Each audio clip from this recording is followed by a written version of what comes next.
आकाशवाणी देहरादून से प्रस्तुत हैं प्रादेशिक समाचार। पहले मुख्य समाचार। उत्तराखंड विधानसभा के सदन में कल समान नागरिक संहिता यूसीसी मसौदे को रखा जाएगा। कार्यमंत्रणा समिति ने यूसीसी को सदन के पटल पर रखने को मंजूरी दी। राज्य विधानसभा सत्र के पहले दिन शोक प्रस्ताव के जरिए विधानसभा के पूर्व सदस्यों को श्रद्धांजलि दी गई। प्रदेश के पर्वतीय क्षेत्रों में कई स्थानों पर भारी बर्फबारी के कारण सड़क मार्ग और विद्युत आपूर्ति बाधित होने से सामान्य जनजीवन प्रभावित। राज्य में कल मौसम साफ बने रहने की उम्मीद। और देहरादून, हरिद्वार, अल्मोड़ा व चंपावत में आज से विकसित भारत संकल्प यात्रा फिर से शुरू। नमस्कार, समाचारों के साथ मैं नीता कांडपाल और अब समाचार विस्तार से। उत्तराखंड विधानसभा के सदन में कल समान नागरिक संहिता यूसीसी मसौदे को रखा जाएगा। राज्य विधानसभा अध्यक्ष ऋतु खंडूरी भूषण ने बताया कि विधानसभा में आयोजित कार्यमंत्रणा समिति की बैठक में आज समान नागरिक संहिता यूसीसी को सदन के पटल पर रखने को मंजूरी दे दी गई है। उन्होंने कहा, कल विधानसभा में यूसीसी पर चर्चा की जाएगी। मुख्यमंत्री पुष्कर सिंह धामी ने विपक्ष से अपील की है कि वे पहले यूसीसी के मसौदे को सदन में पेश होने दें और इसकी रिपोर्ट को पढ़कर ही अपनी प्रतिक्रिया दें। उन्होंने यूसीसी पर भ्रम फैलाने से बचने को कहा है। जो भी भारत का संविधान कह रहा है उसके अनुरूप समान नागरिक संहिता आगे बढ़ेगी और बाकी अभी तो ड्राफ्ट आया नहीं है। विधेयक के रूप में जो प्रस्तुतिकरण होना है वो प्रस्तुतिकरण हुआ नहीं है, तो इस प्रकार की शंका करना मैं समझता हूँ निराधार है। सारी शंकाएं विधानसभा में जब प्रस्तुत होगा, ये सबके अच्छे के लिए बनाया गया है, इसमें किसी को भी चिंतित होने की आवश्यकता नहीं है। हमारे प्रधानमंत्री जी का जो सबका साथ, सबका विकास, सबका विश्वास, सबका प्रयास, एक भारत श्रेष्ठ भारत की जो कल्पना है, संकल्पना है, वह यह जो है हमारा विधेयक उसको साकार करेगा। वहीं विधानसभा में आज कार्यमंत्रणा समिति की बैठक में विपक्ष सत्र के दौरान प्रश्नकाल कराने पर अड़ा रहा। विधानसभा अध्यक्ष ऋतु खंडूरी ने कहा कि इस विशेष सत्र में प्रश्नकाल नहीं होगा। इस पर नेता प्रतिपक्ष यशपाल आर्य ने टिप्पणी की कि यह सत्र विशेष नहीं है क्योंकि इसमें प्रश्नकाल ही नहीं है। राज्य विधानसभा का सत्र आज शुरू हुआ। मुख्यमंत्री पुष्कर सिंह धामी ने सत्र से पहले विधानसभा में विधानसभा अध्यक्ष ऋतु खंडूरी भूषण से शिष्टाचार भेंट की। इसके बाद वह सदन में पहुंचे, जहां निधन प्रस्ताव पर विधानसभा के पूर्व सदस्यों सरवत करीम, मोहन सिंह रावत, पूर्ण सिंह, कृष्ण सिंह, नरेंद्र सिंह और धनीराम को श्रद्धांजलि दी गई। इसके बाद उत्तराखंड विधानसभा का सत्र कल 11 बजे तक के लिए स्थगित कर दिया गया। गौरतलब है कि विधानसभा के इस सत्र में राज्य सरकार कल समान नागरिक संहिता यूसीसी समेत कई महत्वपूर्ण विधेयक पेश करेगी। समान नागरिक संहिता के प्रारूप को कल देर शाम देहरादून में मुख्यमंत्री पुष्कर सिंह धामी की अध्यक्षता में हुई राज्य मंत्रिमंडल की बैठक में स्वीकृति दी गई थी। विधानसभा सत्र के मद्देनजर विधानसभा भवन की सुरक्षा व्यवस्था कड़ी की गई है। विधानसभा भवन के आसपास के क्षेत्र में पर्याप्त संख्या में सुरक्षा कर्मियों की तैनाती है। वहीं विधानसभा सत्र के दौरान यातायात मार्ग भी परिवर्तित किए गए हैं। राज्य विधानसभा का यह सत्र 8 फरवरी तक चलेगा। भारतीय जनता पार्टी के प्रदेश अध्यक्ष महेंद्र भट्ट ने समान नागरिक संहिता यूसीसी के मसौदे को मंत्रिमंडल से मंजूरी मिलने पर मुख्यमंत्री पुष्कर सिंह धामी का आभार जताया है। अपने एक बयान में श्री भट्ट ने कहा कि यूसीसी जल्दी ही विधानसभा सत्र में सदन के पटल में पेश होने के बाद मूर्त रूप ले लेगा और राज्य में समान नागरिक संहिता लागू होगी। उन्होंने कहा कि महिलाओं के हक में इस कानून को लेकर भाजपा लंबे समय से प्रयासरत रही है। उन्होंने कहा कि भाजपा ने इसे अपने चुनाव घोषणा पत्र में स्थान दिया था और इसकी जनता के स्तर से मांग भी रही है। संसद के दोनों सदनों में राष्ट्रपति द्रौपदी मुर्मू के अभिभाषण के धन्यवाद प्रस्ताव के बाद आज लोकसभा में चर्चा फिर से शुरू हुई। प्रधानमंत्री नरेंद्र मोदी की आज शाम बहस का जवाब देने की संभावना है। चर्चा में भाग लेते हुए शिवसेना के श्रीरंग अप्पा बरने ने सरकार की अनेक उपलब्धियों का जिक्र किया। उन्होंने लोकसभा और राज्य विधानसभाओं में आरक्षण सहित महिला कल्याण की सरकार की योजनाओं की सराहना की। शिवसेना सांसद ने प्रधानमंत्री नरेंद्र मोदी के पिछले 10 साल के शासनकाल में जनधन योजना, आयुष्मान भारत, प्रधानमंत्री गरीब कल्याण अन्न योजना, किसान सम्मान निधि तथा अन्य जन कल्याणकारी योजनाओं का भी उल्लेख किया।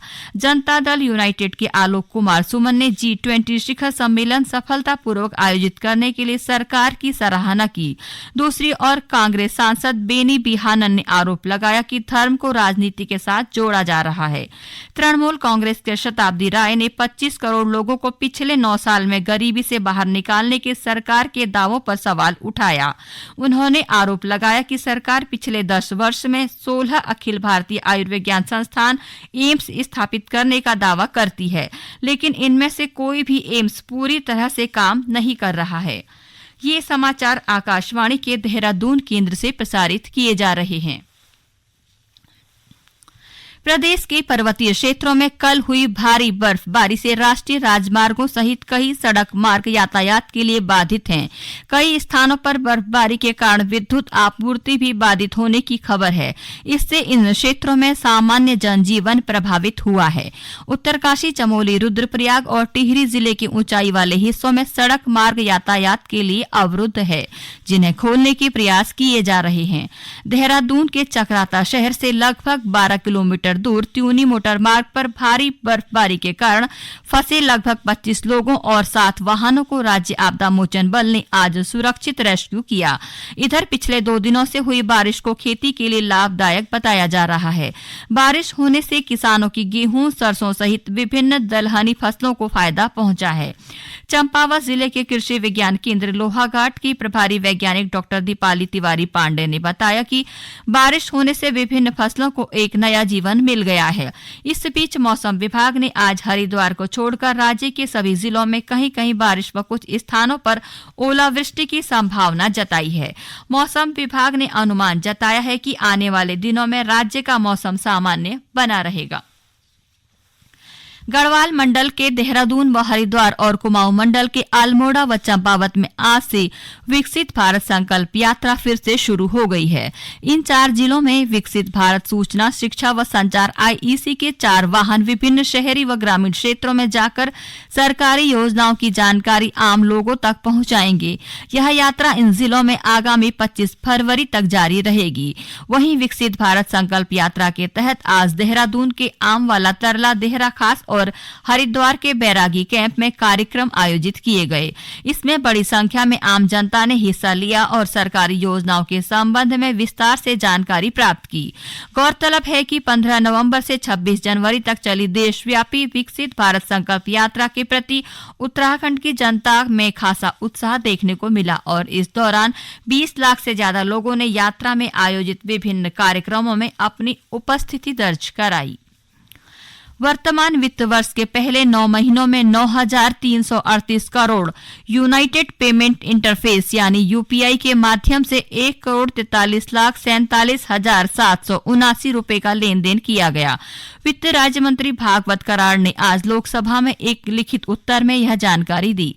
उन्होंने कहा कि 2022 में विदेशों में 386 UPI लेन देन किए गए। श्री कराड़ ने कहा कि रिजर्व बैंक ने उन विदेशी नागरिकों और अप्रवासी भारतीयों के लिए UPI की अनुमति दे दी है जो भारत यात्रा के दौरान UPI से लेन देन करना चाहते हैं। वित्त राज्य मंत्री ने कहा कि G20 देशों से यात्रा करने वाले लोगों के लिए चुने हुए अंतर्राष्ट्रीय हवाई अड्डों पर भुगतान की सुविधा भी दी गई है। रिजर्व बैंक ने उन अप्रवासी भारतीयों के लिए सुविधा प्रदान की है जिनके NRI विदेशी या NRI सामान्य खातों से अंतर्राष्ट्रीय मोबाइल नंबर जुड़े हैं। वे भी UPI सुविधा का लाभ उठा सकते हैं। भारतीय जनता पार्टी ने शहरी और ग्रामीण क्षेत्रों के बीच अंतर को पाटने के लिए गांव चलो अभियान की शुरुआत की है। इस अभियान के तहत पार्टी कार्यकर्ता 7 लाख गांवों का दौरा करेंगे और प्रधानमंत्री नरेंद्र मोदी द्वारा किए गए कार्यों की जानकारी अंतिम व्यक्ति तक पहुंचाएंगे। इस अभियान में 30 लाख से अधिक कार्यकर्ता भागीदारी करेंगे। विशाखापत्तनम में 5 मैचों की क्रिकेट श्रृंखला के दूसरे टेस्ट के चौथे दिन भारत ने इंग्लैंड की टीम को 106 रन से हरा दिया।